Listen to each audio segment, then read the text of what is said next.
Bonjour à tous, bienvenue sur la chaîne de Jill Biker.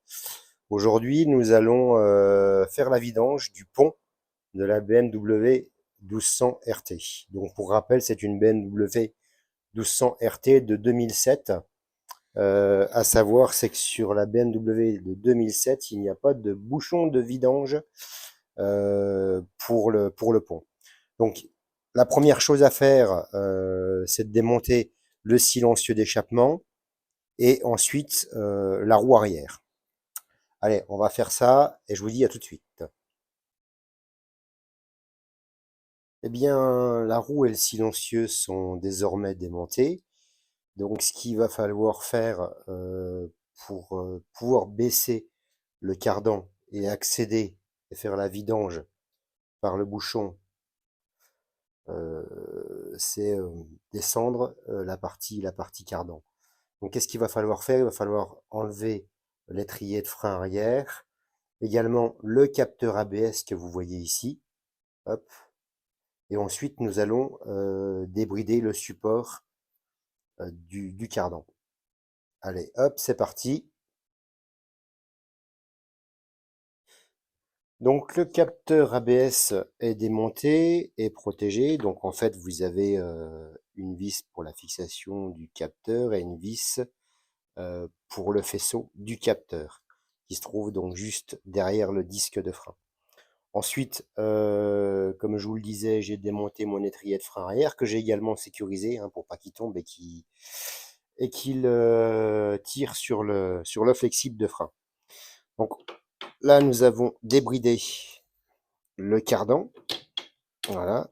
Donc il suffit de faire descendre gentiment, tout doucement, le cardan. Alors attention quand vous allez sortir le cardan, puisque ce qu'il faut faire, et d'ailleurs je vais passer une vitesse. Le cardan est fixé sur des cannelures. Ça veut dire quoi? Ça veut dire que les cannelures entre elles, elles coulissent de cette manière-là. Donc il faut bien repérer la cannelure et pas changer, surtout pas changer le la partie mâle de la partie femelle. Il faut bien réadapter la partie mâle de la partie femelle sur la cannelure. Donc ce que je vais faire un petit marquage. Voilà, ici, tac, par rapport au disque. Voilà, pour être sûr que je ne décale pas. Et ensuite, vous avez donc juste à démonter le bouchon qui se trouve ici.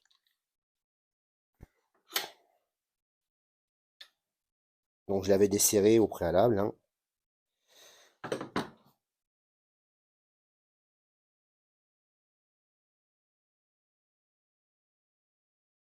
Donc le bouchon est équipé d'un joint torique.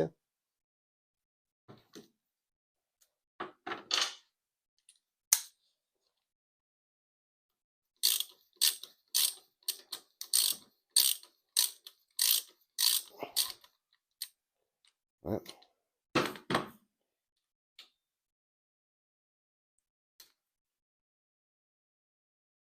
Ne pas le faire tomber et on va bien entendu contrôler au niveau du bouchon qu'il n'y ait pas de limaille, hein. C'est toujours une sécurité en plus, toujours contrôler, on ne sait jamais. Si vous avez de l'apparition de limaille au niveau du bouchon, ça veut dire que simplement l'usure du couple conique. Donc on est plutôt pas trop mal, je sais pas si vous voyez. Voilà. On va bien renettoyer comme il faut.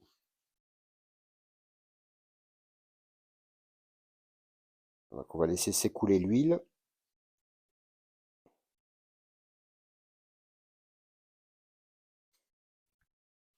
Avec un petit tournevis. Donc c'est aimanté. Hein. Voilà. On va essayer de récupérer les saletés. Donc on contrôle, il n'y a rien de spécial. C'est plutôt une bonne nouvelle. Bien entendu, il faudra changer le joint torique. Allez, on va laisser vidanger tranquillement. Voilà, donc le pont est en train de se vidanger. J'ai pris soin également, quand je pousse le pont, j'accède, comment?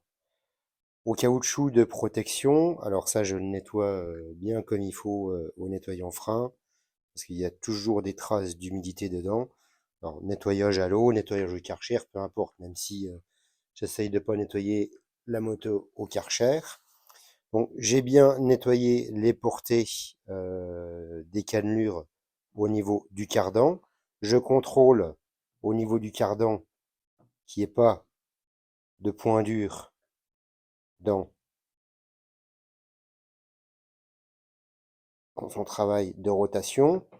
Bien entendu, il ne faut pas, faites attention comme je vous le disais tout à l'heure, c'est que les cannelures sont usées, les cannelures femelles sont usées par rapport aux cannelures mâles. Donc moi, je prends toujours soin de bien repérer ma partie femelle avec ma partie mâle pour réadapter les cannelures au même endroit. Au niveau de la graisse, j'utilise de la graisse waterproof. Pourquoi? Pour la belle et simple raison, c'est comme je vous disais, on a souvent de l'humidité au niveau à cet endroit-là. Donc je badigeonne bien mes cannelures de graisse. En fait, hein, ça sert à quoi tout simplement? La roue arrière étant bien entendu suspendue, elle va suivre les inégalités de la route. Et cette partie-là va coulisser, la partie mâle va coulisser dans la partie femelle.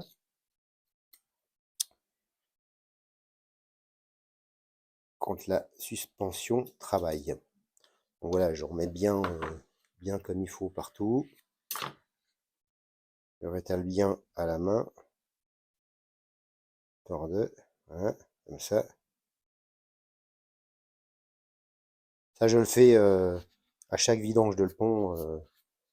Je fais cette opération-là et je nettoie comme il faut le cardan.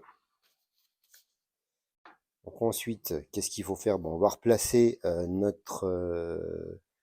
notre cache en caoutchouc et remonter notre cardan dans la partie femelle. Et bien voilà, donc tout est bien fixé. Alors assurez-vous toujours que le caoutchouc de protection soit bien enclenché. Voilà, comme ça. Ensuite, bah, bien entendu, il va falloir changer, remplacer le joint torique du bouchon. Je vais bien nettoyer le bouchon comme il faut. Et il suffit tout simplement de remettre 180 millilitres d'huile. Donc au niveau de l'huile,